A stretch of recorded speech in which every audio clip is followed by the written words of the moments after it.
Advocate Shibu Meeran, ഇന്നിപ്പോൾ ഒരു പ്രസ്താവനയുണ്ട്, ഒരു വാർത്താക്കുറിപ്പുണ്ട്, ഒരു വാർത്താ സമ്മേളനമുണ്ട്. ഇതിലപ്പുറം നിങ്ങൾ തെരുവിലിറങ്ങുന്നൊരു പ്രക്ഷോഭം, ഇപ്പോൾ KM മാണിയുടെ രാജിക്കായി ഇവിടെ നടന്ന പ്രക്ഷോഭങ്ങൾ, പ്രതിഷേധങ്ങൾ നമ്മൾ കണ്ടതാണല്ലോ.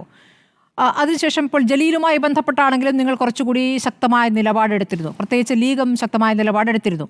മുഖ്യമന്ത്രിയുടെ കാര്യം വരുമ്പോൾ ഒരു ഒളിച്ചുകളിയുണ്ടോ എന്ന സംശയം തോന്നിയാൽ അതിനെ തെറ്റു പറയാൻ പറ്റുമോ? ഇതിൽ മുന്നണിയിൽ തന്നെ ഒരു ഏകാഭിപ്രായം, വലിയ പ്രക്ഷോഭത്തിലേക്ക് പോകണം എന്നൊരു തീരുമാനം ഉണ്ടായിട്ടില്ലേ? അതോ ഇനിയും സമയമുണ്ടല്ലോ, ദിവസമുണ്ടല്ലോ എന്നാണോ? പറഞ്ഞ കാര്യങ്ങൾ പറഞ്ഞിട്ടുണ്ട് ഷിബു മീരാൻ. ഒരിക്കലുമില്ല സ്മൃതി. ഞാൻ പറഞ്ഞല്ലോ, ഇന്നും ഇന്നലെയുമായി നമ്മുടെ മുന്നിൽ ഡെവലപ്പായി വന്ന സംഗതികളെ കുറിച്ചാണ് നമ്മൾ സംസാരിച്ചു കൊണ്ടിരിക്കുന്നത്. പിന്നെ KM മാണിയുടെ കാര്യത്തിൽ LDF നടത്തിയതുപോലെ ഒരു സമരം നടത്താനുള്ള തൊലിക്കെട്ടി UDF ഇല്ല എന്ന് തന്നെയാണ് ഞാൻ വിചാരിക്കുന്നത്. പക്ഷെ ഒരു കാര്യം, ഞാൻ സ്മൃതിയുടേത് ഒരു രാഷ്ട്രീയമായ ചോദ്യമാണ്, അതിന് ഞാൻ രാഷ്ട്രീയമായി തന്നെ ഉത്തരം പറയുന്നു. ഈ വിഷയവുമായി ബന്ധപ്പെട്ട് ഇപ്പം നേരത്തെ തന്നെയാണെങ്കിലും ഇതുമായി ബന്ധപ്പെട്ട ശക്തമായ സമരങ്ങൾ, അഭിപ്രായ പ്രകടനങ്ങളൊക്കെ ഞങ്ങൾ നടത്തിയിട്ടുണ്ട്.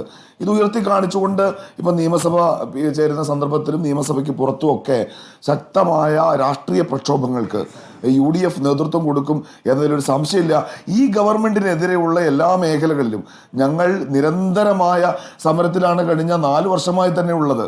ആ സമരങ്ങളുടെ സ്വഭാവം നേരത്തെ ഇടതുപക്ഷം സമരം ചെയ്തിരുന്നത് പോലത്തെ സ്വഭാവമല്ല എന്നേ ഉള്ളൂ.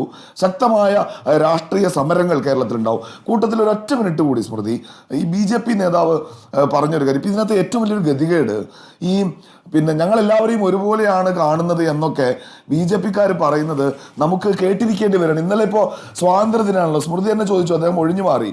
എന്ന് വെച്ചാൽ घुसपैठी आकर के मेरे देश की नौजवानों का रोज रोटी छीन रहा है. നുഴഞ്ഞുകയറ്റക്കാർ വന്ന് എൻ്റെ രാജ്യത്തിലെ ചെറുപ്പക്കാരുടെ തൊഴിൽ തട്ടിയെടുക്കുന്നു, എൻ്റെ സഹോദരിമാരെ നിശാന ബനാരഹാഹെ അവർ ലക്ഷ്യം വെക്കുന്നു.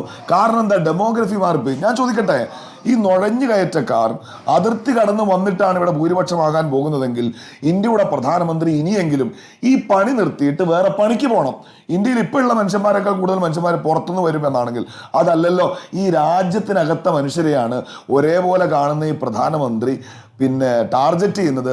ഗുസ്പേഡിയ, നുഴഞ്ഞുകയറ്റക്കാർ എന്ന വാക്ക് അദ്ദേഹം പലവട്ടം ഉപയോഗിച്ചിട്ടുണ്ട്. ലോക്സഭാ തെരഞ്ഞെടുപ്പിൽ ഇന്ത്യയിലെ മുസ്ലിം സമുദായത്തെ മുസൽമാൻ എന്ന് വിളിച്ചുകൊണ്ട് തന്നെ പറഞ്ഞ, ചെങ്കോട്ടയിൽ നിന്ന് പോലും വർഗീയത പറയാൻ മടിയില്ലാത്ത കൂട്ടരാണ് നിങ്ങൾ എന്ന് ഞങ്ങൾക്ക് ബോധ്യമുണ്ടെന്ന് നിങ്ങൾ മനസ്സിലാക്കുക. ആ നിങ്ങളെ ഇവിടുത്തെ പോലീസുകാരൻ കാണാമെന്നാണ് ഞങ്ങളുടെ പ്രശ്നം. നിങ്ങളുടെ സ്വഭാവമല്ല, ഈ വന്നവൻ പിണറായി വിജയന്റെ ആളായി പോയതാണ് ഇതിനകത്ത് ഞങ്ങളുടെ പ്രശ്നം.